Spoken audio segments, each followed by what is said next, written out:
The Galactic Council's main chamber smelled like ozone, old stone, and a species that had already lost. 17 words would break it. Humanity's ambassador had been waiting 4 hours. 1437 Council Standard. The silence before the 17th word. No warning, no declaration, no mercy. She sat on the lowered human platform. The Council had designed it that way on purpose to make her species look up. She had learned that over 6 years. The ceiling arched 300 feet above her, pale stone veined with silver. Every empty seat in the tiers above felt like a weight pressing down on her chest. The chamber held 67 delegation platforms. Most were raised. Some floated. A few were built into the walls like bird nests. Only one was lowered into a shallow pit. Only one made its occupant look small. High Mediator Vorex of the Cathari Empire stood at the central lectern. His compound eyes reflected the chamber's blue light. He turned them toward her. His 4 mandibles clicked on each consonant. Article 12, Section 4. Any species that fails to provide military contribution for 3 consecutive centuries forfeits sovereign defense rights and becomes a protectorate of the council seat. The chamber hummed. 41 civilizations had delegates present. 9 more watched through relay from their home systems. Alina had memorized every name, every flag, every species voting record for the past 31 years. Admiral Throne of the Dominion stepped forward from the upper tiers. His carapace gleamed under the central starlight. He was 9 feet tall. His species had evolved from deep-sea hunters. He still had the killing instinct written into every joint of his legs. Earth has fielded 0 vessels, 0 soldiers, 0 resources. He paused. Let the words land. In accordance with ancient law, we demand your unconditional surrender. Your ships, your orbitals, your species becomes labor caste. You may keep your planet, nothing else. Laughter rippled through the upper tiers. A Devarian delegate, Alina, had learned all their names, all their faces, all their petty cruelties simulated spitting toward her platform. The globule dissolved in the anti-gravity field 3 feet short. It always did. He had been doing it for 6 years. Alina Vasquez's hands rested on the cold metal armrest. Her water had gone warm hours ago. She did not drink it. She stood. The laughter did not stop. She waited 30 seconds, 1 minute, 2 minutes. The chamber fell quiet when they realized she was not going to speak. Not yet, not until they were done laughing. Ambassador Vasquez.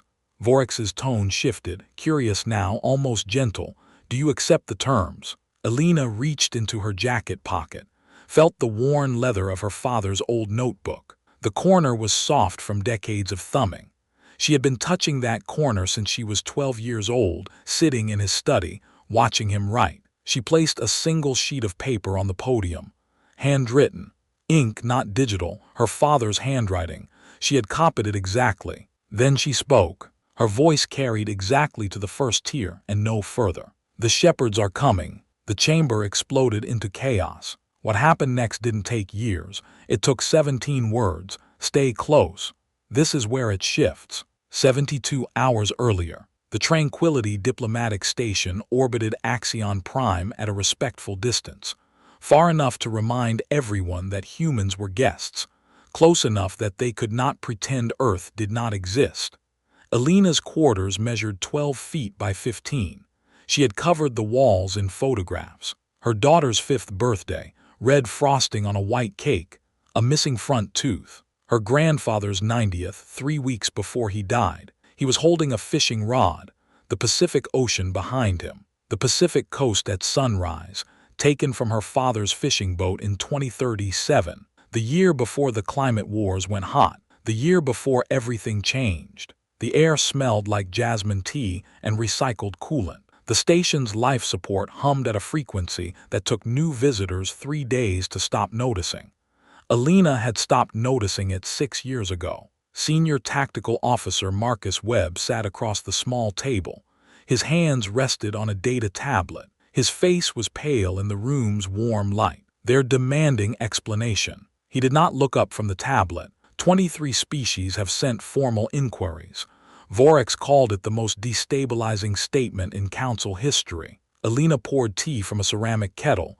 Her hands shook slightly. Jasmine, the same blend her mother brewed every morning for 43 years.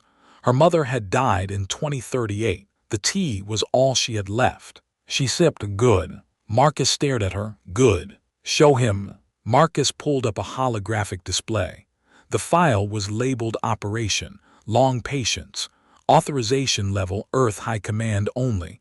He had never seen it before. She had never shown anyone before. What am I looking at? Marcus asked. But his voice had already dropped. He knew. He just did not want to know. 9 years. Alina set the cup down. The ceramic clinked against the saucer. 9 years ago, after the Glaarn incident, when they executed those 12 diplomats, we started building. The display showed shipyards, not around Earth, not around Sol, around a red dwarf star 37 light-years away in unclaimed space. 3 shipyards, 14,000 human engineers, 6 automated construction platforms. The image rotated slowly. The red dwarf's light painted everything in deep crimson. Marcus's finger traced the numbers on his tablet. His lips moved silently. Hull count, 947 dreadnoughts. Alina did not look at the display. She had memorized the numbers years ago. 2,300 cruisers, 11,000 frigates, all crewed, all ready. She let the numbers sit in the small room. The tea steamed between them. The photographs watched from the walls. How many humans? 312,000 military personnel. Another 80,000 support. They have been there for 6 years, 8 months, and 11 days. Rotations through cryo. She paused. Their families think they are on deep space research missions. Marcus put the tablet down. His hand was not steady anymore. He picked up his tea, put it down without drinking. The Cathari have 400 ships total. I know. He looked at the photographs on the wall. The birthday, the fishing boat, the small church in Ohio, 1989, her parents young and smiling. Your father's notebook, Marcus said. Alina reached into her jacket pocket, felt the worn leather. The corner was soft from decades of thumbing. She pulled it out, held it in both hands. He taught me something before he died. She opened the notebook. The pages were yellow, some were stained with tea, some had coffee rings. He said Earth did not win the climate wars because we had better weapons. We won because we were willing to wait longer than anyone else. 17 hours from extinction, and we still refused to break. She turned to a page marked with a faded photograph. Her father and mother at their wedding, outside a small church. She did not know the town's name. She had never asked. Her mother wore a white dress. Her father wore a blue suit. They were laughing at something the photographer said. We waited 9 years, Alina said. She closed the notebook. Now we stop waiting. 8 days later, Alina received an unannounced visitor. Her name was Svara, and she was ancient, a Cathari elder whose iridescent scales had faded to silver. Her species had ruled the council for 17,000 years. She had seen empires rise and fall. She had signed treaties that lasted longer than most civilizations. She was also, Alina had learned from deep intelligence files, the grandmother of the 12 diplomats executed at Glaarn. No guards followed her, no recording devices. She moved through the Tranquility Station's corridors alone, an old woman in silver robes, her claws clicking softly on the metal floors. She settled into the chair across from Alina's tea table, like a woman who had nothing left to lose and nowhere left to hurry. I read your history. Svara's mandibles clicked softly. Not threat, not nervousness, something closer to curiosity. Not the official council digest, your actual files, the ones you let us find. Alina poured her a cup.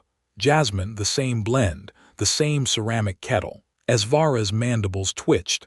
Surprise or amusement. It was hard to tell with Cathari. You lost 2 billion in the climate wars. Svara wrapped her claws around the cup. The ceramic looked fragile in her hands. Your species was 17 hours from extinction in 2037. You rebuilt from ash. She paused.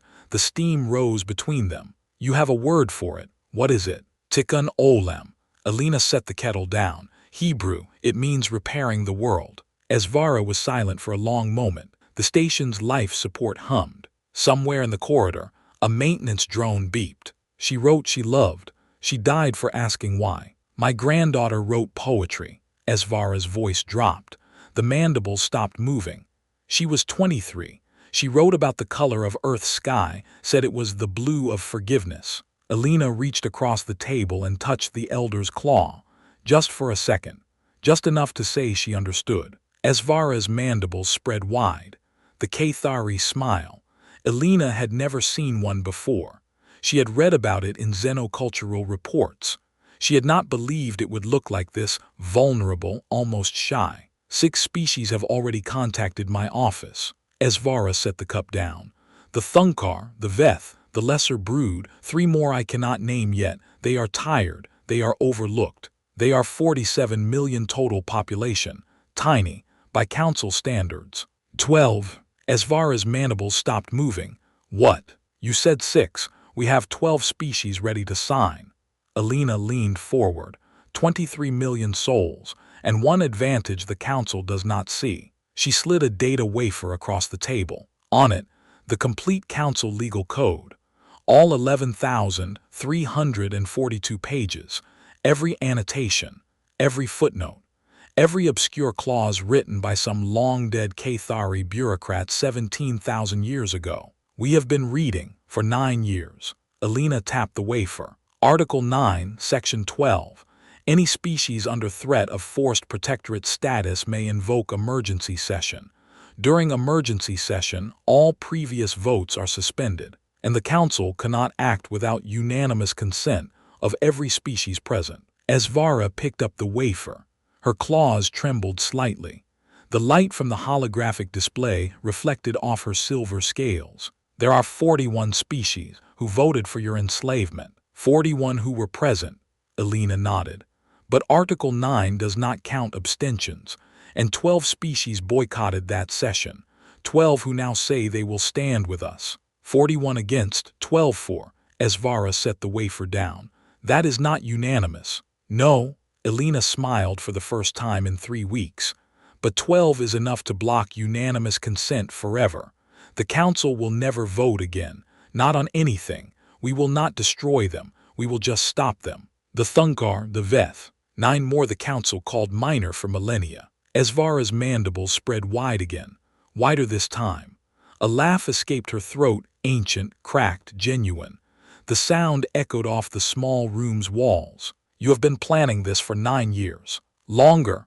Alina touched the notebook in her pocket, the corner soft and warm. My father started planning it when he was 22. He just did not know it yet. He was just angry, just watching, just taking notes. She pulled the notebook out, held it up. This is not a journal. It is a weapon.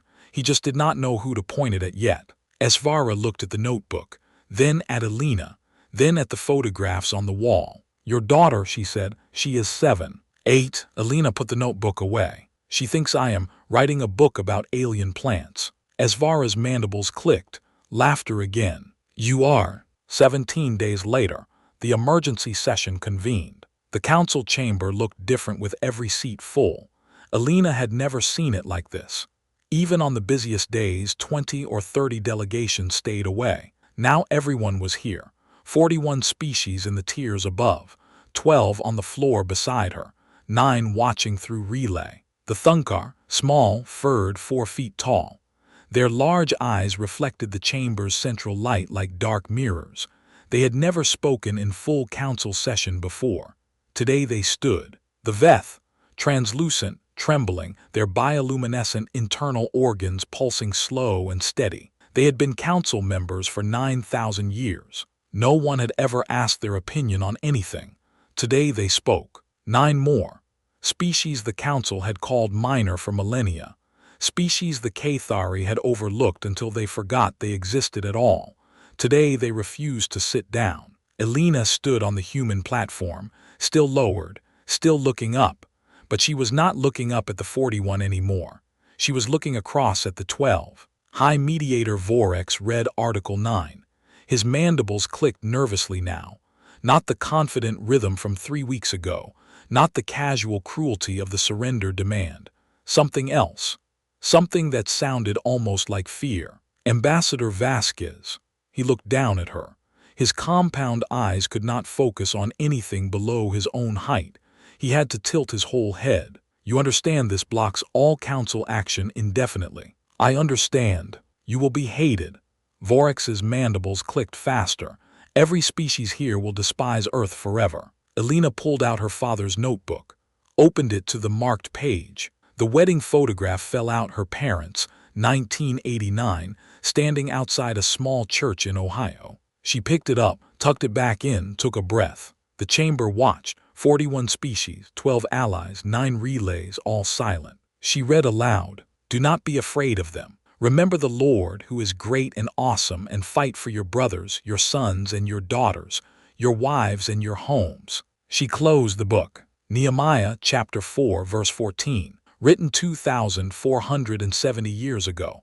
We were fighting then. We are still here. Vorex opened his mouth. Elena held up one finger. Here is our brutal line. She turned to face the 41 delegations in the tiers above. You demanded our surrender. We answer with this. The council does not rule Earth. The chamber held its breath. Even the life support seemed to stop. Earth never agreed to your laws, and now neither will anyone else. She pressed a button on her podium. Across the galaxy, in 41 home systems, every council warship received a single message. Stand down or face the shepherds. Admiral Throne scrambled to contact his fleet. His claws fumbled with his communicator. 300 of his ships had already powered down. Their crews had received the same message.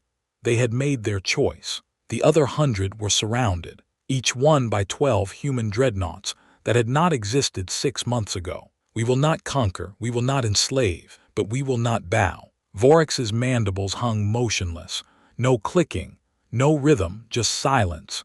His claws gripped the lectern. The obsidian surface reflected his own face back at him. The floor is yours, High Mediator. Elena sat down, folded her hands on the podium. I will wait. The chamber did not move. 41 delegations frozen, 12 standing with Earth. One woman on a lowered platform, her hand resting on a leather notebook, her father's handwriting still warm in her pocket. Outside, through the observation dome, Axion Prime's sun began to set. No one left. The sun finished setting. The chamber lights adjusted automatically. Blue-white glow from the ceiling. The obsidian walls swallowed it. 41 delegations had not moved. Elena sat on the lowered platform. Her hand rested on the podium. The button was still warm under her palm. She did not look up at Vorex. She looked at the 12 delegations standing beside her. The Thunkar's large eyes blinked slowly. One of them, an elder named Grish, the first of his species to speak in open council in 9,000 years, had not stopped staring at Elena since she pressed the button. His fur was matted with tears. No one had ever stood up for the Thunkar before. His species had been overlooked for so long that the council had literally forgotten to remove their delegation platform. It was still there, gathering dust in a corner of the chamber. Grish had been sitting on it alone for 40 years. The Veth's internal organs pulsed calm and steady. Their translator unit hummed quietly. They had been council members for 9,000 years. No one had ever asked their opinion on anything. Today they had given it without being asked. Their spokesperson, a translucent elder named Vethma, had trembling hands and a voice like wind through glass. She had spoken for 7 minutes. No one interrupted her. 9 more species. The Heth, who had been hiding in the outer rim for 3 millennia. The Prill, whose homeworld was a frozen rock no one bothered to name. The Ith, whose entire population fit on a single passenger freighter. The Kesh, who communicated through light patterns and had been told their primitive signaling was not welcome in formal debate. The Moor, who were 6 inches tall and had to stand on a raised platform just to be seen. The council had built that platform as a joke. The Moor had refused to leave. Species the council had called minor. Species the council had called irrelevant. Species the council had called not worth remembering. They remembered. Elena looked at each of them.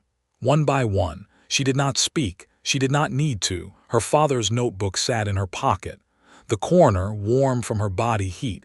She touched it through the fabric. Vorex's mandibles clicked once, twice. then stopped. Ambassador Vasquez. His voice was quiet. The chamber's acoustics carried it anyway. What you have done today, there is no precedent. There is now. She stood up. The platform did not rise. It never would. The council would never change that. But she did not need it to. She had stopped needing it to 6 years ago, on her second day in this chamber, when a Devarian delegate had spat toward her and the anti-gravity field had caught it 3 feet short. High Mediator, your fleet is surrounded. Your laws have been used against you. Your allies are standing with the species you tried to enslave. She paused. Let the words land. The only question left is how long you want to keep standing here. Admiral Throne stepped forward from the upper tiers. His carapace no longer gleamed. He had been shouting into his communicator for the past 3 minutes. No one was answering. His claws trembled. The obsidian floor reflected his face back at him. A predator who had just realized he was not the top of the food chain. My ships, his voice cracked. What have you done to my ships? Nothing. Alina turned to face him. Your crews did it themselves. They received a message. They made a choice. 300 ships powered down. The rest are surrounded. Not a single weapon has been fired. She gestured to Marcus Webb, who stood at the edge of the human platform. His face was still pale, but his hands were steady now. He held up a data tablet. The display showed a map of the galaxy. Red dots for Council warships. Blue dots for human dreadnoughts. The red dots were surrounded. That is impossible, Throne whispered. No, she reached into her jacket pocket, felt the notebook's worn leather. The corner, soft from decades of thumbing. That is patience. 9 years of it. Your species spent 17,000 years building an empire. We spent 9 years learning how to stop it. She pulled out the notebook, held it up. The chamber's lights caught the worn brown leather, the softened corner, the faint stain from a cup of coffee her father had spilled in 1997. This is not a weapon. This is not a ship. This is not a bomb. She turned the notebook so everyone could see. This is a man who lived through the climate wars, who watched 2 billion people die, who spent 40 years taking notes, who taught his daughter that the only way to win a war against an empire is to outlast it. We will not conquer, we will not enslave, but we will not bow. She tucked the notebook back into her jacket. The leather was warm against her chest. Throne's legs folded, not kneeling, just stopping. His weight settled onto his lower joints. He looked smaller than he had 3 minutes ago. His compound eyes had gone dark. No reflection, no light, just empty black orbs staring at the floor. What do you want? The question hung in the air. 41 delegations leaned forward. 12 allies held their breath. 9 relays transmitted silence across light years. Alina looked at Esvara. The old Cathari stood with the 12. Her silver scales caught the blue-white light. She had not spoken since the button press. She had been waiting, watching, learning. Her mandibles were still. Her claws were folded in front of her. She looked like a statue of someone who had once been important. Tell them, Alina said. Esvara stepped forward. Her claws clicked on the obsidian floor. Click, click, click. The sound echoed through the silent chamber. Her mandibles spread wide. Not a smile this time. Something older. Something that looked like 17,000 years of exhaustion. The Council does not rule Earth. Her voice carried to every tier, every delegate, every relay. Earth never agreed to our laws, and now, neither will anyone else who does not want to. She turned to face the 41 delegations. One by one, her compound eyes found each species, each representative, each face that had voted for enslavement. For 17,000 years, we have told ourselves that power belongs to those with the biggest fleets, the oldest traditions, the loudest voices in this chamber. She paused. The silence stretched. We were wrong. Power belongs to those willing to wait, to those willing to read every page, to those who remember. She looked at Alina, then at the 12, then at the plaque that would be built on Mars, though no one in this chamber knew it yet. Humanity remembered. We forgot. That is why they won today. The chamber was silent. Even the life support seemed to hold its breath. The blue-white lights hummed. Somewhere in the upper tiers, a delegate dropped something. The sound was loud in the quiet. Vorax's mandibles opened, closed, opened again. No sound came out. "The vote," he finally said. "There must be a vote." Alina shook her head. "No, there must not. That is the point, High Mediator. The Council cannot act without unanimous consent, and we will never give it. Not today, not tomorrow, not ever." She picked up her father's notebook again, held it so the chamber could see the spine, cracked from years of use, the pages yellowed and stained, the wedding photograph visible between two pages, her parents laughing in 1989. "This is not a negotiation. This is not a treaty. This is a fact. Earth is free. The 12 species standing with us are free. Anyone else who wants to leave the Council's shadow, the door is open." She tucked the notebook back into her jacket. The leather settled against her heart. But no one will ever vote on humanity's freedom again. 3 weeks later, Alina stood in a small garden on Mars. The domed sky showed stars. Real stars, not holograms. The dome was transparent aluminum, strong enough to hold the atmosphere, clear enough to show the sky. Her daughter had asked once if the stars were holes in the roof. Alina had said yes. It was easier than explaining space. Red grass had started to spread beneath her feet, genetically engineered, slow-growing, patient. The first batch had taken 11 years to cover 10 square feet. This was the second batch. It was already at 20. The third batch was being planted next week. In 100 years, the whole garden would be red. Esvara stood beside her. The old Cathari had officially resigned from the council in protest. Now she served as Earth's first alien ambassador. Her silver scales had started to regain some of their old iridescence. The stress had faded from her mandibles. She looked younger than she had 3 weeks ago. Younger than she had in centuries, maybe. 230 names, Esvara said softly. "Glaarn, the climate wars, my granddaughter." Alina nodded. She did not speak. There was nothing to say. Some things did not need words. A stone plaque stood at the garden's center. Gray granite, polished smooth.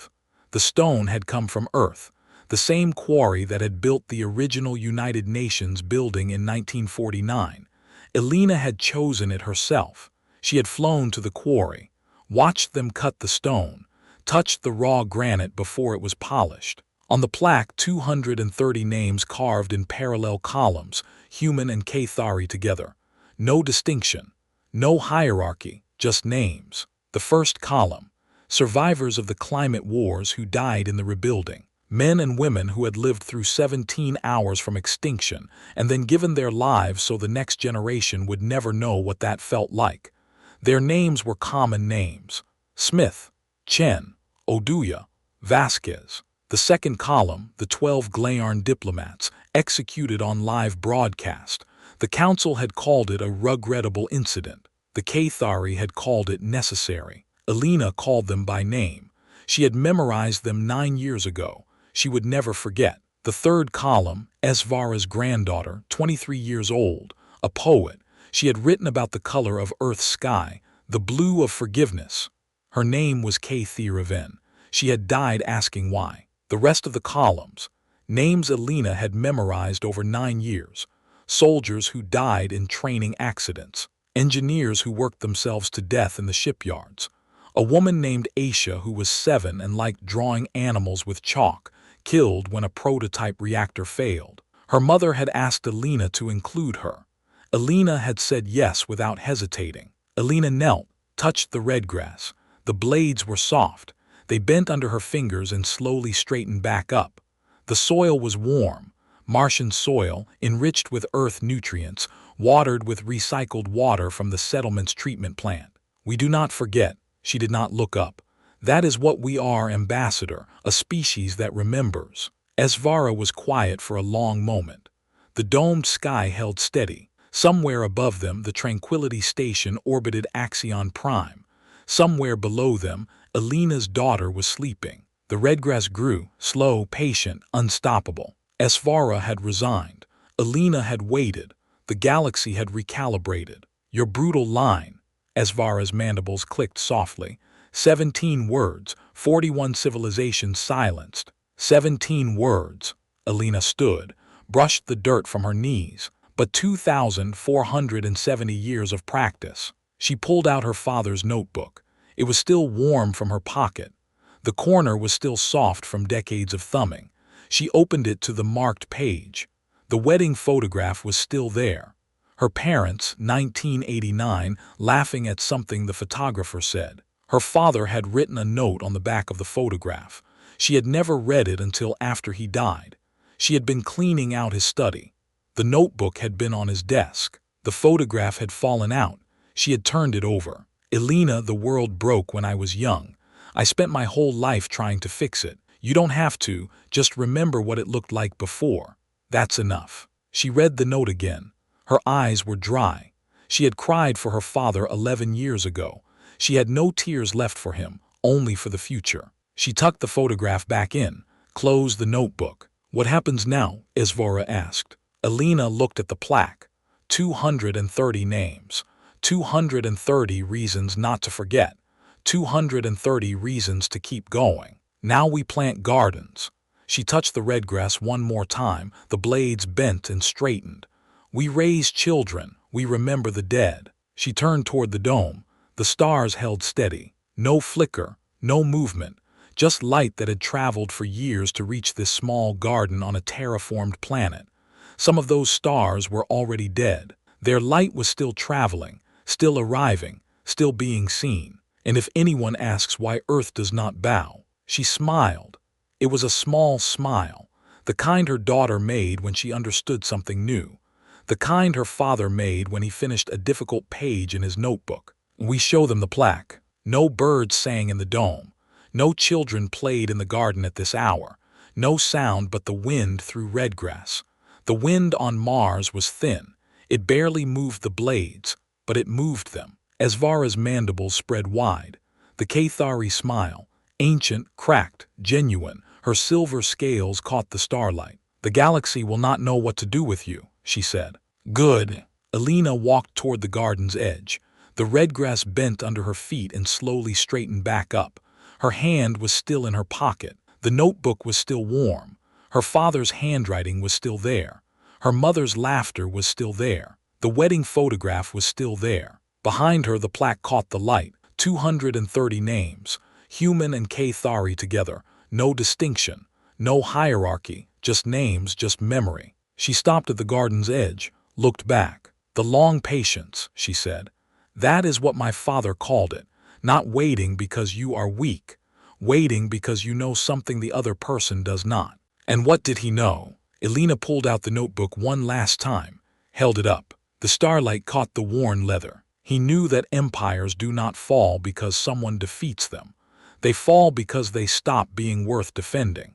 The Cathari stopped being worth defending 17,000 years ago. They just did not know it yet. She tucked the notebook away. We showed them. The wind blew through the red grass. The stars held steady. Somewhere on Earth a child slept. Somewhere on Mars a garden grew.